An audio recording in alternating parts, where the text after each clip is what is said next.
Folks, good evening, and thank you for tuning in to FSC TV. I'm John Kristovich with James Simpson. We say thank you so much for tuning into this week's edition of the Snakebite. James, it's February 1st, and you know what that means. Crossover season is among us. We have two huge games tonight for the men's and women's basketball teams, and then a whole host of games this weekend as we see our spring teams get started on their seasons. We're going to talk about all that and more. Here's this week's edition of the Snakebite.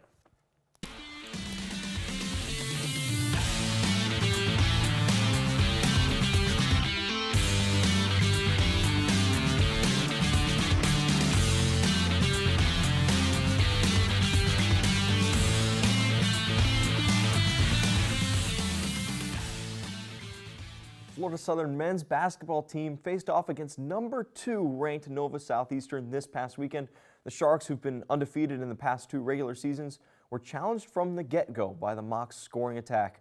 Led by Jaden Booth's 30 points, including 21 in the second half, the Mocs fell just short, losing 114 to 107.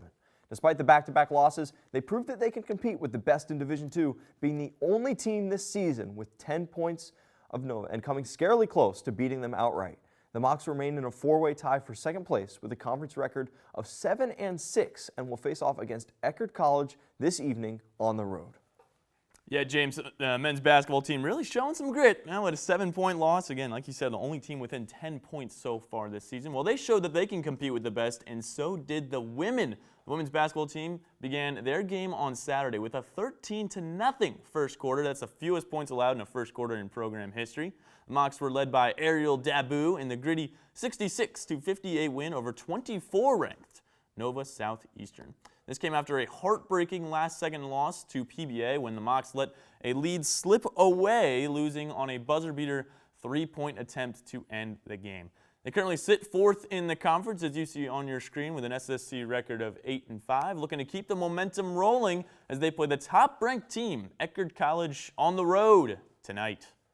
Yeah, John, you know that Eckerd team is ranked top 10 in the country, and the Mocs fell to them earlier this year, 72-60. We will see how they fare in their second go-around, though, tonight. First, though, our Carl Van Gelder got in an interview with 𝙏𝙃𝙀, who notched 15 points through 40 minutes in the win over Nova Southeastern. Here with Ariel, you had a great game on the offensive and defensive end today. You guys had a great second half. You had another great second half this season. You seem to really have ice in your veins. What really goes into having those great offensive and defensive performances in the second half? Trust in my teammates. Trust that they can get me the ball so I can shoot. I've been having a lot of confidence so far, but that comes from my teammates. It comes from my point guards. I'm just proud. I'm just proud of our team today. Yeah, you guys had a great performance today, played amazing on the offensive and defensive end. You guys really controlled the game in every quarter except for that third where it got a little bit scary. How do you guys really keep your composure in that fourth quarter and push for that win? Coach always, this week she's been honest about finishing games.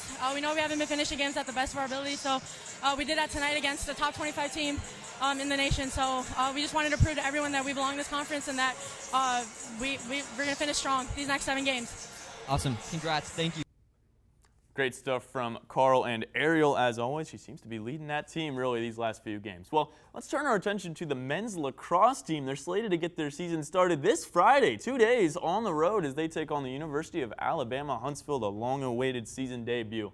They're going against a Chargers team that finished their 2022 season with a record of 10-7, but they finished the year on a 6-game win streak before falling in the conference tournament, so do not look past that team. The Mocs, meanwhile, are ranked 14th in the country according to Inside Lacrosse and 17th in all of Division II in the USA Lacrosse Poll. They finished with a 12-6 record last season. Three of those losses, coming to the #1 ranked team in the University of Tampa. They've got a pair of preseason All-Americans in Nick Shannon and Sean Nolan on their roster as they get going on the road this weekend. After Alabama, FSC will head to Montevallo on Sunday. And on the women's side, we're still a ways away from the season opener as they will get rolling on February 17th against Mount Olive on the road. The preseason accolades continue to pour in, though, as the team was most recently ranked 4th in the country, according to the IWLCA National Poll. That top 5 ranking is due in large part to the fact that the Mocs have 3 All-Americans returning to the squad in Lizzie Lynch, Haley DeLeo, and Ellie Griffin. Plus, the Mocs add transfer goalkeeper and All-American Mackenzie Gagan from East Stroudsburg, the #1 ranked team this season. Yeah, Mocs sure are excited to have not only that former talent, but everybody wants to play here, it seems like. Well, Mocs baseball team is going to add a whole bunch of talent as well. They begin this weekend as the team hosts the University of West Florida in a 3-game series. Florida Southern is coming off of a 2022 season that saw them go 29-21, a winning season, but they just barely missed out on the NCAA postseason. The Argonauts from West Florida come to Lakeland after a 22-24 finish last year. And interestingly enough, these two teams actually opened the 2022 season, which saw the Argos take the series by winning of 2 of 3. Mocs looking to exact revenge behind a trio of preseason All-South region players in 𝙏𝙃𝙀, Eric McAtee, and Jeff LaCorey. In true crossover fashion, the softball team will be in action this weekend at home as well to open up their 2023 schedule. The Mocs will welcome in Ursuline College this Saturday in a doubleheader as they look to start their season strong after an 18-29 finish last year.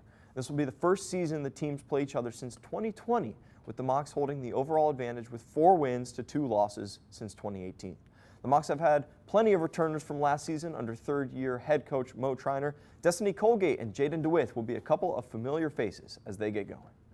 And then the men's and women's swim teams wrapped up their regular season competition at Florida Tech this past weekend. Both teams trumped their SSC competition in true dominant fashion. On the men's side, the 200 medley relay team of Brandon Wilson, Mateo Zampisi, Tristan Clinton, and Kyle McAuliffe looked sharp in their win in 131, and Keith Peristoridis continued to be dominant in the 1,000 free with his win in 9:28. Yet another B standard time for Peristoridis. The women's team did fall to Division I, University of Miami, but Olivia Miles looked particularly impressive in her second place finish in the 1,000 free. 2022 SSC Coach of the Year, Andy Robbins, looking ahead to the conference and NCAA championships, sure knows how to treat those distance swimmers right. Swim team's going to be back in action from February 15th to the 19th in the Sunshine State Conference Championships in Clearwater, Florida. The track team competed at the Alachua County Collegiate Invitational last week, and the Mocs had lots to write home about. On the first day, seniors Alex Guy and Owen Allen became the first and second fastest indoor milers in school history with times of 4:14 and 4:16 respectively. Freshman Luke Reeves set a school record in the 600 meter with a time of 1:29.87, and sophomore Seth Augustinowski had a breakout performance in the 5K, finishing 4th overall in 15:10. On the women's side, Emma Musanti's 5:12 mile made her the fastest indoor miler in program history, and the track team will head back to Gainesville to what surely is starting to feel like their second home this Friday to compete in the Celebration Point Indoor Classic. Yeah, brand new facilities over there, right, in Alachua County. Good stuff. You can also check out on FSCMocs.com a whole host of Mocsons named to the all-academic team. Good stuff as usual, competing outdoor, indoor, in the classroom, and boy, we'll see where they go this season. Well, in tennis news, the men's team will begin their season tomorrow afternoon right here at the Winnie Worden Tennis Center against Gustavus Adolphus College. The Mocs will open their season against the formidable Division III foe before embarking on a difficult schedule that sees them take on 10 different teams in the top 25 nationally. Last month, the Mocs were picked to finish 6th in the preseason poll, as you can see on your screen there, but don't let that fool you. 4 teams in the conference rank among the top 12 in all of Division II.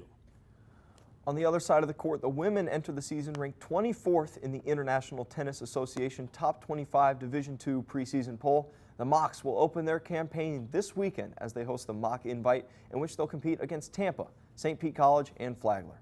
The schedule for the women is arguably even more difficult than the men's slate of matches, as the Mocs have been selected to finish 7th in the conference, largely in part due to the fact that 7 other SSC teams are also in the top 25. Should be a fun, competitive season. Boy, when is it not? As you said, here in crossover season, a lot of good tennis competition in the Sunshine State. Well, that does bring us to our Week in Mocs History segment, and today we are looking at February 4th, 2009, the date of the first men's lacrosse game in Florida Southern program history.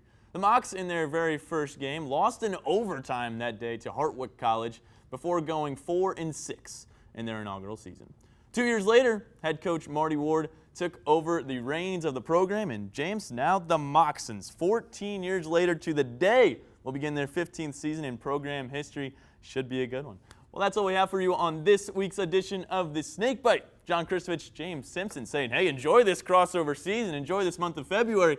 We will see you next Wednesday at 5.